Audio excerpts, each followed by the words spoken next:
Hello friends, Mustafa coaching classes के इस YouTube channel पर आपका स्वागत है। सिद्ध कीजिए कि किसी वृत्त के परिगत समांतर चतुर्भुज एक समचतुर्भुज होता है। समांतर चतुर्भुज किसे कहते हैं? एक ऐसा चतुर्भुज जिसके दोनों युग्म समांतर होते हैं उसे समांतर चतुर्भुज कहते हैं।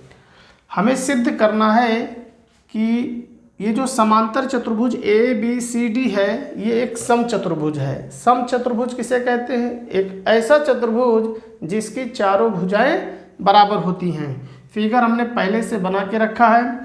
सबसे पहले लिखेंगे, दिया है ए बी सी डी एक समांतर चतुर्भुज है जो इस वृत्त के परिगत बना हुआ है।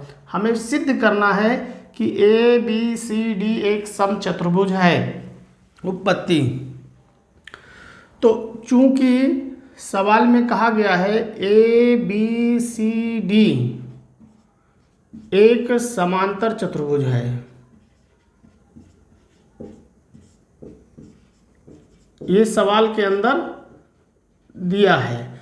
अब अगर ये समांतर चतुर्भुज है तो समांतर चतुर्भुज की सम्मुख भुजाएं बराबर होती हैं, यानी ए बी बराबर होगा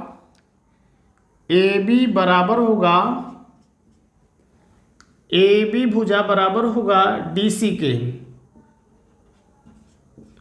तथा ए डी बराबर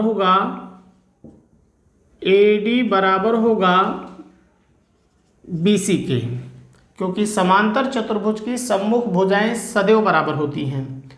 अब किसी वृत्त के बाहर अगर कोई बिंदु स्थित है और उस बिंदु से अगर वृत्त पर स्पर्श रेखाएं खींची जाएं तो उन स्पर्श रेखाओं की लंबाइयां सदैव बराबर होती हैं।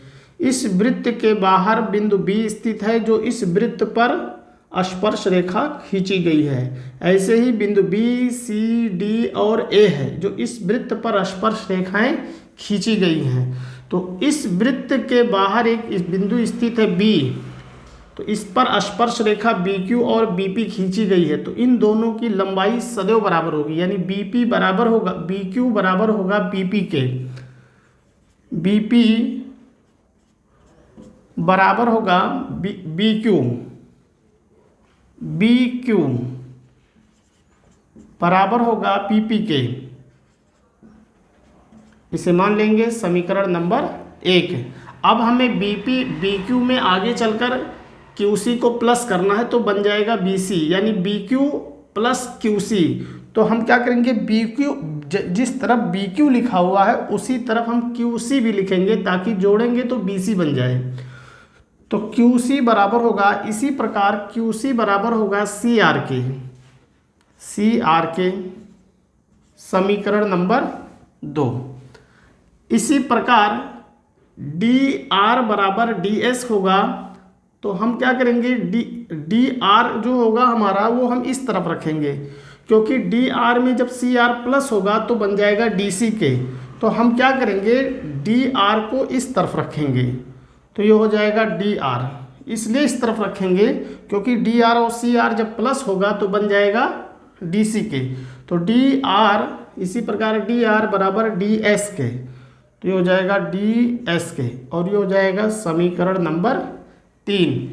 इसी प्रकार हम लिखेंगे ए एस बराबर ए पी के। अब ए पी में बी पी प्लस होगा, इसका मतलब हम ए पी को इस तरफ रखेंगे क्योंकि ए पी में बी पी प्लस हो जाएगा, ए पी में बी पी प्लस हो जाएगा तो बन जाएगा ए बी के। तो ए पी बराबर होगा ए एस के। ये सभी क्यों बराबर होंगे? इसलिए बराबर होंगे क्योंकि वृत्त के बाह्य बिंदु से वृत्त पर खींची गई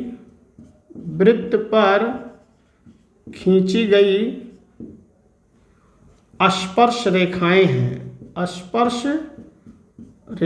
हैं, और वृत्त के बाह्य बिंदु से वृत्त पर खींची गई स्पर्श रेखाओं की लंबाइयां सदैव बराबर होती है। अब क्या करेंगे, इन चारों समीकरणों को प्लस कर लेंगे, तो लिखेंगे समीकरण नंबर 1, 2, 3 व 4 को जोड़ने पर चारों समीकरणों को प्लस कर लेंगे।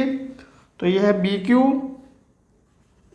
Q plus Q C plus D S plus A S बराबर होगा B P plus C R plus D R plus A P के।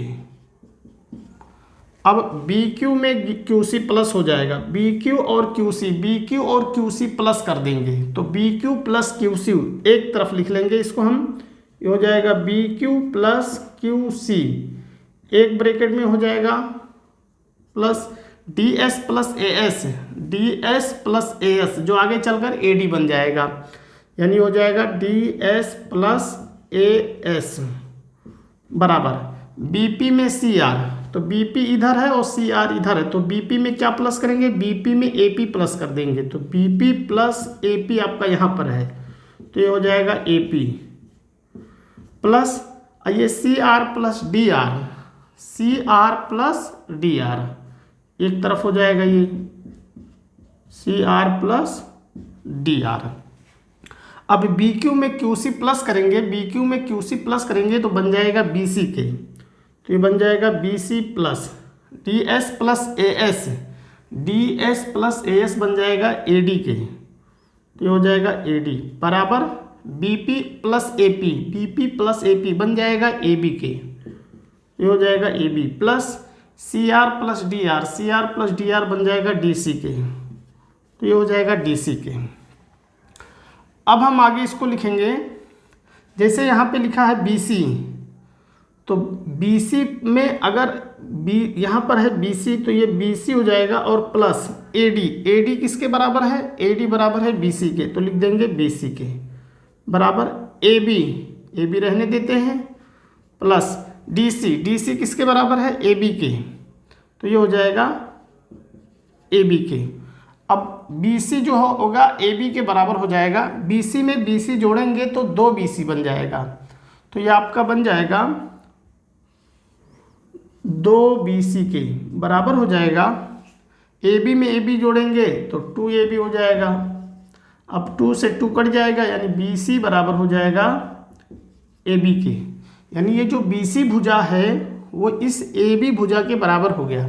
अब अगर बी सी ए बी के बराबर है और यहाँ पे बी सी किसके बराबर है, ए डी के बराबर है, मतलब ये बी सी ए डी के बराबर है और यहाँ पर बी सी ए बी के बराबर है और यहाँ पर ए बी बराबर है डी सी के, तो इससे स्पष्ट है कि ये चारों बराबर हो गए। तो इसलिए ए बी बराबर हो जाएगा बी सी के, ये ए बी बराबर बी सी के बराबर सी डी के और बराबर हो जाएगा डी आर के, मतलब चारों बराबर हो जाएंगे क्योंकि बी सी बराबर ए बी के है और बी सी बराबर ए डी के है और डी सी बराबर ए बी के है, तो चारों बराबर हो जाएंगे। प्रूफ हो गया।